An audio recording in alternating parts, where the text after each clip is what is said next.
Hersi aliipata nafasi ya FIFA kwa sababu viongozi wa Simba hawakuitaka. Ni maneno ya Musa Mkwaju ambaye ameweza kufunguka baada ya rais wa klabu ya Yanga Engineer Hersi Said kuweza kuteuliwa na FIFA kuwa mjumbe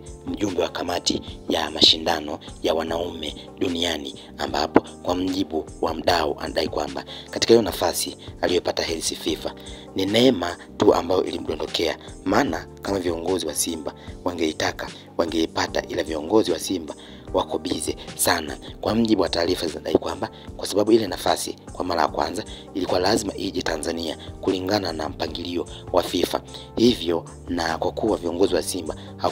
hawakuwa tayari, ndiyo sababu Hersi aliipata, maana hakuwa na mpinzani, ambapo kwa mjibu wa mchambuzi anadai kwamba nafasi ya kuwa ya ujumbe katika kamati hiyo ya mashindano kwa wanaume ilikuwa ni zamu ya Tanzania, yani mjumbe ilitakiwa patikane kutoka Tanzania, na nafasi hiyo ilitakiwa iende kwa viongozi wa Simba kutokana na rangi ile ya ubora wa klabu ya Simba Sport Club. Hivyo baada ya kupelekewa taarifa hiyo, viongozi wa klabu ya Simba hawakuwa tayari kuweza kuichukua hiyo nafasi. Baada ya kutokuwa tayari kuichukua, basi wakaangalia timu ambayo inashika nafasi inayofuata, basi ndipo ambapo akaona ni klabu ya Yanga, na ndipo ambapo Hersi akawa hana mpinzani. Kama angekuwa na mpinzani, basi nafasi hiyo huenda isingeenda kwake, lakini ilienda kwake kutokana na viongozi wa klabu ya Simba kuweza kukataa na kugoma kabisa nafasi hiyo, kwa kudai kwamba wao wako busy zaidi, na ndio sababu Hersi akaweza kuipata hiyo nafasi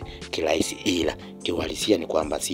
viongozi wa Simba ndio walikataa hiyo nafasi. Ila kama wangekubali, basi Hersi asingeweza kuwa kocha asingeweza kuwa mjumbe kwenye